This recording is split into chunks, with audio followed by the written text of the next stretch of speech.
What's good, everybody? It's your boy, Big Baby. What's poppin', everybody? It's Bigbabyjonathan here. Welcome to the latest edition of the Bigbabyjonathan Sports Podcast Show. And in today's show, I'm going to be talking about Most Improved Player Awards, MVP, Coach of the Year, and Defensive Player of the Year. But let me first start talking about Most Improved Player Award. There are three potential candidates that I think have a good chance of winning Most Improved Player.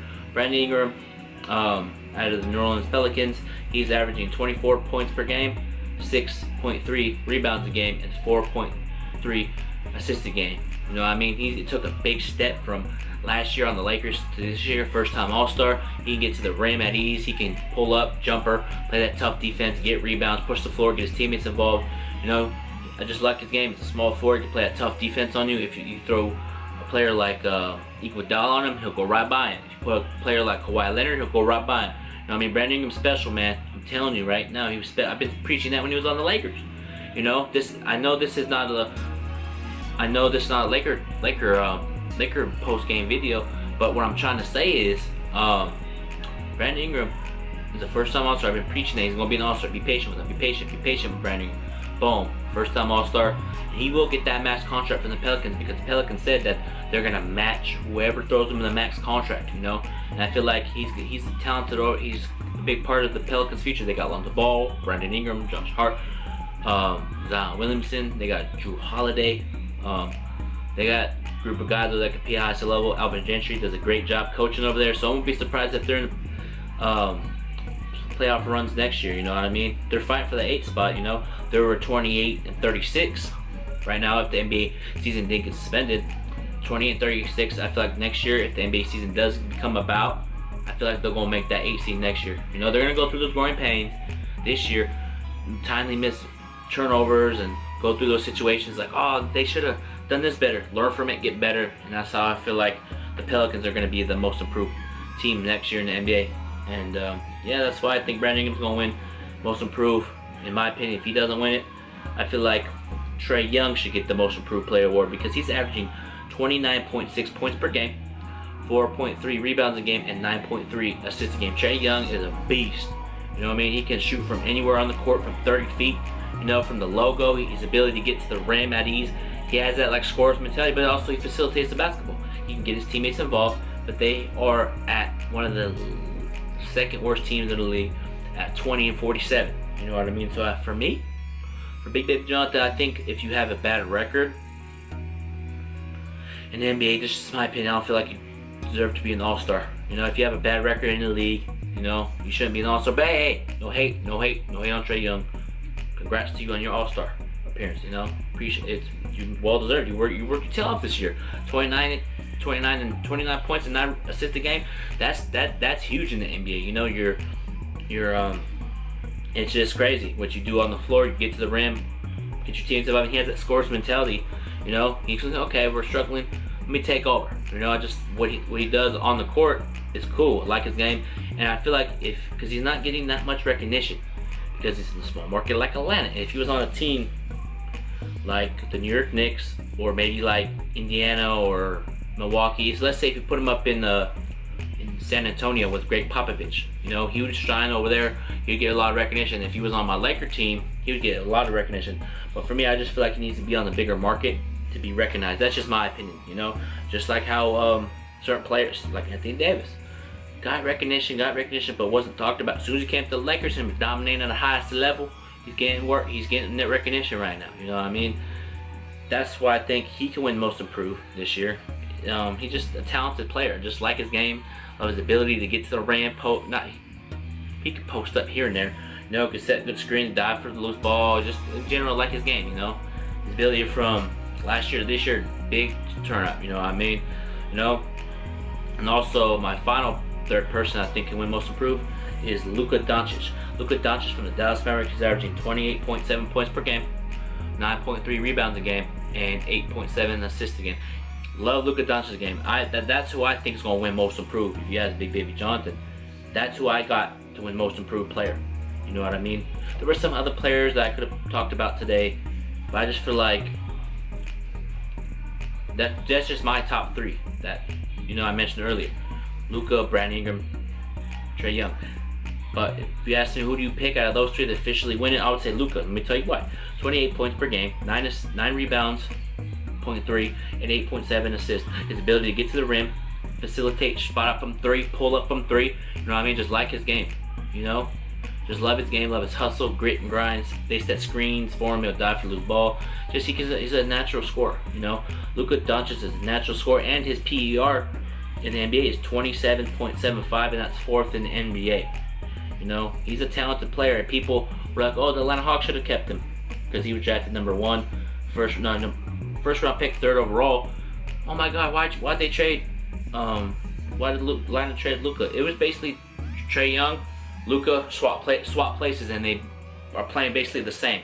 But for me, I would take Luka over Trae Young because Luka's a better talent than Trae Young, in my opinion. In Bigbabyjonathan's opinion, man, just like his game overall, ability. Here's the thing: Dallas has a talented team over there in Dallas. They got Luka, they got Seth Curry, they got Porzingis. Rick Carlisle's a great coach. Mark Cuban's a great owner. They have a talented team. They're currently 40-27 on the season. You know what I mean? At the end of the day, this Dallas team is going to be attractive to go play for. There's going to be superstars. Okay, let me go to Dallas and play with Luka. I'm telling you, a superstar like Kumpo or somebody's going to go to Dallas that you don't think is going to be out of their contract. It's the NBA, and nothing surprises me anymore. You know what I mean? But for me, man, now let's talk about Rookie of the Year. I'm going to just say John Morant. You know, John Morant, his ability to get to the rim, dunk on people. His game reminds me of Westbrook, and he stepped up big. His team is number 8 at the 8 seed right now. You know, just his ability to get to the rim. He plays like Westbrook. You know, that's why I like his game. But I know what about Zion Williamson? What about Zion? He doesn't get it because he didn't play all year. You know, John Morant played all the games all year. You know what I mean? I just feel like John Morant should get Rookie of the Year. It should be a no-brainer. It shouldn't be, oh, let Zion because he played better when he came back. No. If you do not start the season and come back in December and try to get, no. You know, that don't work in the NBA. You know what I mean? Unless the voters say, okay, he stepped up. No. For me, I don't want that one. John Morant to get. I love John Morant's game. He plays like Westbrook. Plays like a little bit like an Allen Iverson. He can get to the lane, dunk on you, pull up from mid-range. His mid-range is on point. That three-pointer is talent is decent, but if it can knock it down consistently, he'll be an all-star in about 2 or 3 years, guaranteed. You know what I mean? Because John Morant can put in that work in the offseason. You know what I mean? And now let's talk about 2 Defensive Player of the Year players that I want to talk about. Bam Adebayo out of Miami and Anthony Davis. Bam Adebayo's defense tremendous this year, man. Blocking shots, rebounding, running the floor. Like Bam Adebayo's game. I did have him in there for one of my most improved players earlier in the season, but I switched it to Trae Young instead. But Bam Adebayo's defense up there, playing hard at tough, grit grind, grabbing those defensive rebounds in timely possession, and he guarded Giannis Antetokounmpo and shut him down. But if you ask me who do I think is gonna go get what's it called, Defensive Player of the Year award, I'm gonna say Anthony Davis. You know what I mean? Like, Anthony Davis on the court is a tremendous basketball player. When he's not out there, our defense is trash. Like, no cap. Like if he didn't play, like last year, our defense was terrible. This year, he's playing tremendous, man. Like, the way he gets out there defensively, rotating. You know what I mean? Like, this season, Anthony Davis averaging 26 points per game, 2 blocks, 9 rebounds, 84% from the free throw line, 51% from the field. And just his defensive presence is tremendous, man. Like, I like his game and his defensive pressure, man. Like, when against the Clippers, he was guarding all positions. Kawhi Leonard, Paul George, Patrick Beverly. He was playing that tough defense. But we're currently 49-14 right now. You know what I mean? It just shows that Anthony Davis is the most dominant defensive player in the league. I don't care what anybody said. You got LeBron, you got Kawhi, you got Patrick Beverly, you got all these types of players. But Anthony Davis, if you take Anthony Davis out of the game, when he didn't play, our defense was not good. You know, it wasn't that good when he wasn't out there. You know, Anthony Davis is the anchor of our defense. He even said it in the interview. You know what I mean? Yeah, that's how I feel like he's gonna win most improved or Defensive Player of the Year. And also, let's talk about Coach of the Year. It's either, to me, 2 coaches: Frank Vogel, Los Angeles Lakers, and Mike Budenholzer of the Milwaukee Bucks. I'm gonna go with Frank Vogel because last year Lakers were not a good team. First year head coach, by the way, in LA. And here's the crazy thing, Laker Nation. I know this is a different type of podcast. It's a good one. Frank Vogel, first year head coach, and a lot of Laker fans were happy. I was happy. A lot of them didn't like it. They wanted Tyronn Lue, but Frank Vogel won over a lot of Laker fans, and that was a great hire by the front office. Great hire. He got this team to play tough, grit, grind situations. You know, we're 49-14 currently on hold right now. 49-14, Laker Nation. Smell playoffs if we come back. And I feel like the NBA wants, because that's the thing too, and the NBA wants to resume the season regardless if they play with no fans or not, and I'm okay with them playing with no fans and just crown a champion. They want to crown a champion, they want to crown an MVP, they want to crown these awards to these players. They want to do it regardless. You know what I mean? But for me, Frank Vogel gets it because we're a big step from last year, this year. That what a year makes, and what coaching does matter. Coaching does matter, you know what I mean? No, it doesn't. Yes, it does. Coaching does matter. If you don't have a coach, you don't win, you know? You have to have a coach put you in the best position to get to your spot, score, you know what I mean? And we were currently going to play Toronto tonight if the season was upon us, but we're not. But yeah, and also my final award goes to MVP, goes to LeBron James. LeBron, let me see here, 25 points per game. Love his energy. He deserves it because he's in his 35th. He's 35 years old in his 17th season. His ability to get to the rim at ease, but he's averaging 25 points per game, 10 assists, 1.2 steals a game, and he deserves it because he's in the 17th season, and he's proven a lot of doubters wrong. You know, he's proven Skip Bayless wrong, Colin Cowherd, Marcellus Wiley, Jason Whitlock, all those people that doubted him during the offseason, he's proven them wrong. You know, he's proven them wrong. LeBron James in the 17th season, guys.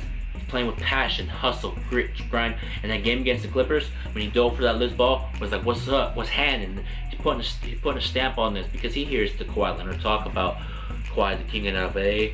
LeBron's old, LeBron's washed, LeBron's this, LeBron's that. That people going like this. Okay, LeBron's like, okay, I'm gonna show you barbecue chicken and one leg. Let's hand it. You feel me? You know, LeBron deserves MVP, and LeBron deserves an NBA championship in his 17th season. Lakers get the 17th championship, and LeBron wins the MVP and Finals MVP in his 17 seasons. Can you imagine what the city of LA has been through? And we win the championship this year? You know how exciting that would be for every Laker fan in the NBA and all around the world? And I love it. You know, I love what LeBron is doing. Keep up the good work, LeBron. Keep up the good work. Go King. You know, you're not washed. Oh, actually, your numbers say that they're washed numbers, but who averaged 25 points in their 17th season? Oh, wait, exactly. So be quiet, haters. But I'm going to end this show, man. Appreciate you guys tuning in. I'm going to leave all my social media, link in the description, man. And you guys have a wonderful night. Go Lakers, baby. Peace out, A-Town.